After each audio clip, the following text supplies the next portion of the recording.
이번 최장기 철도 파업 종료는 한국 철도 역사의 새로운 분기점이 될 전망입니다. 114년을 이어온 독점 체제가 수서발 KTX 설립과 함께 경쟁 체제로 변하는 건데요.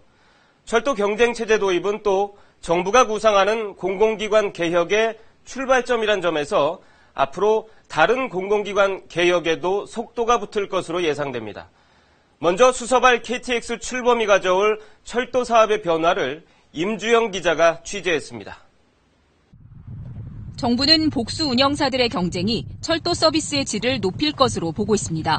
독점을 유지하면서 막대한 적자를 내고 있는 철도에 경쟁 체제를 도입하여 국민에게 돌아가는 서비스의 질을 높이고 특히 강조하는 부분은 요금.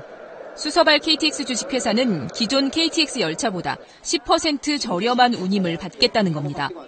조기 예매하거나 이용률이 낮은 낮 시간 선택, 인터넷 예약 시스템을 이용하면 할인해주는 등 요금 체계를 세분할 계획입니다. 수서발 KTX 주식회사가 원가 절감을 통해 요금을 낮추는 과정과 비교하면 부채 17조에 이르는 코레일의 적자 구조를 쉽게 들여다볼 수 있다는 뜻도 담겨 있습니다. 앞으로 수서발 회사하고 비교가 되게 되면 그런 부분에 어떤 부분에서 원가를 더 절감을 할 수 있게 되는지 이런 부분이 투명하게 되는 것이고요. 수서발 KTX 주식회사는 모레 50명 규모의 코레일 파견 인력으로 출범한 뒤 내년 3월까지 채용과 차량 발주 계획부터 확정할 방침입니다. 출고된 차량은 내년 안에 10만 킬로미터의 시운전을 통해 안전성을 검증하게 됩니다. 4, 5월쯤 투자 설명회를 거쳐 9월 이후 주식을 발행한 뒤 선로 사용 계약까지 마치면 이르면 2015년 말부터 승객들은 두 회사의 KTX를 골라 탈 수 있게 됩니다. 철도공사, 코레일은 정부가 밝힌 38개 집중 관리 대상 공공기관의 하나죠. 지난해 적자만 3조 원에 가깝고 최근 5년 동안 빚이 3배 넘게 늘었기 때문인데요.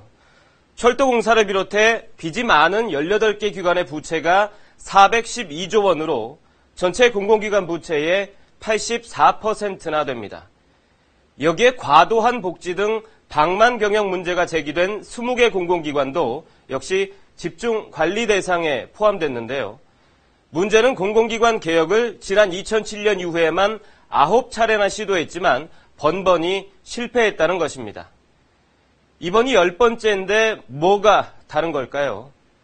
정부는 우선 철도노조 파업 대응 과정에서 보듯 노조의 파업이나 자산 매각 손실 등 개혁 과정에 예상되는 문제에 대해 기관장의 책임을 묻지 않겠다며 고강도 개혁을 주문하고 있습니다. 또 내년 9월 말에 공공기관 개혁 중간 평가를 해서 실적이 부진한 기관은 임금을 동결하고 기관장은 해임을 건의하겠다며 압박하고 있습니다. 앞으로 있을 공공기관 개혁의 방향과 이 과정에서 우려되는 문제점을 짚어봤습니다. 빚이 많은 18개 공공기관에 대한 정부 요구는 돈 되는 것부터 팔아서 빚을 줄이라는 겁니다. LH는 6,200억 원이 넘는 사옥을 팔려고 내놨고 코레일도 1,200억 원이 넘는 용산병원 부지 등의 매각을 추진합니다. 에너지 공기업들은 해외에서 확보한 가스나 석유 광구, 우라늄 광산 등의 매각을 검토하고 있습니다. 신자나 비신자나 이거를 좀 구별하는 작업을 진행했고 바탕으로 해서 정합리화 작업을 진행했습니다. 문제는 무리하게 빚을 줄이다 보면 미래 경쟁력을 위해 확보한 알짜 재산까지 매각할 수 있다는 겁니다. 특히 해외 자원 관련 자산 매각은 신중하게 접근해야 합니다.